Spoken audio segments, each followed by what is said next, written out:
군사력 운영에 소요되는 전력 운영비는 35조 8,436억 원 규모로 편성됐습니다. 전년 대비 7.1% 증가한 수치로 최근 10년 동안 전력 운영비 증가율 중 가장 높은 수준인데요. 주요 내용을 윤현수 기자가 정리했습니다. 정부가 2021년 편성한 전력 운영비는 병력 운영비 20조 5,800억 원과 전력 유지비 15조 2,636억 원 등 35조 8,436억 원 규모. 주요 내용을 살펴보면 4가지 사항으로 요약됩니다. 먼저 안정적인 군수 지원을 통한 튼튼한 국방태세의 확립입니다. 이를 위해 군의 경계시설을 철저하게 보강하고 인공지능 기반의 감시 장비를 도입해 주둔지와 해안 경계력을 강화할 방침입니다. 전평시 첨단 장비의 효율적인 가동을 위해 F-35A와 고고도 무인 정찰기 등의 장비 유지비는 3조 4,695억 원에서 3조 7,367억 원으로 7.7% 증액했습니다. 두 번째는 감염병과 테러 등 비전통적인 위협에 선제적으로 대응할 수 있도록 군의 능력을 보강하는 겁니다.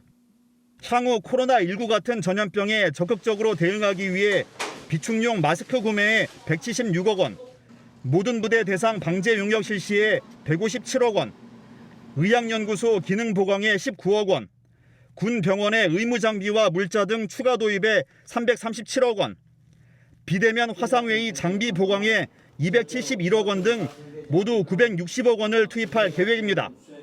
특수임무대의 즉각적인 대응 능력 발휘를 위한 예산도 143억 원에서 544억 원으로 확대 편성됩니다. 지난 7월 27일 테러에 대한 국가 대응 역량 강화를 위해 국내 대테러와 대화생방 특수임무대가 추가로 지정됨에 따라 이루어진 조치입니다. 세 번째는 국방 인력 구조의 정예화와 4차 산업혁명 기술의 접목을 통한 교육훈련과 국방 운영의 첨단화와 효율화입니다. 2022년까지 병력이 50만 명으로 감축됨을 고려해 2021년에는 부사관과 군무원 7,680여 명을 증원해 군 인력 구조를 정예화할 계획. 병력 집약적 군에서 기술 집약적 군으로 도약하기 위해 추진되는 겁니다. 첨단 개인 전투 장비 9종과 개인 전투 체계의 확대 보급, 가상현실 기반의 훈련 확대 등으로 복무기간 단축에도 실전적인 전투력을 유지할 수 있도록 과학화 훈련 체계도 지속적으로 구축할 방침입니다. 4차 산업혁명의 핵심 기술을 적용한 육군과 해군, 공군의 스마트 부대와 항공기지, 비행단 등을 구축해 전력 운영 전반도 첨단화할 방침입니다. 마지막은 장병의 생활 여건 개선을 바탕으로 한 생산적인 병역 문화 조성입니다. 병역 의무 이행자에 대한 정당한 보상을 위해 병사의 봉급을 12.5%로 올리고 급식의 질과 맛 개선을 위해 민간 조리원 확대 등을 추진합니다. 병사 체감형 복지 개선도 추진할 계획입니다. 군장병의 청결 유지를 위해 하절기 컴백 셔츠를 한 벌에서 2벌로 확대 보급하고 쉽게 씻을 수 있도록 성능을 개선한 수통을 보급하며 스킨과 로션, 물비누를 모든 병사를 대상으로 보급할 예정입니다. 이와 함께 134억 원을 투입해 병사 군 단체보험 제도를 도입할 예정입니다.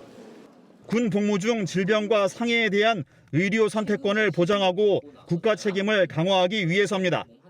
병사 상호 간 시행하던 이발 방식은 민간 시설을 이용하는 방식으로 개선하고 군 복무로 인한 학업과 경력 단절을 극복하기 위해 병사의 자기개발 활동 지원 인원도 확대합니다. 이와 함께 임무 수행 여건을 보장하기 위해 간부 숙소를 개선하는 한편 학사와 학군 등 단기 복무 장교의 지원율을 높이기 위해 단기 복무 장려금을 인상하고 군장병들의 안전한 생활 환경 조성을 위해 내진 보강 공사를 확대할 계획입니다. 정부는 앞으로도 전방위 안보 위협에 대응하기 위해 첨단 과학 기술 기반으로 전력을 증강함은 물론 사기가 드높은 선진 병역 문화의 정착을 위해 장병 복무 여건을 획기적으로 개선해 나갈 방침입니다. 국방뉴스 윤희였습니다.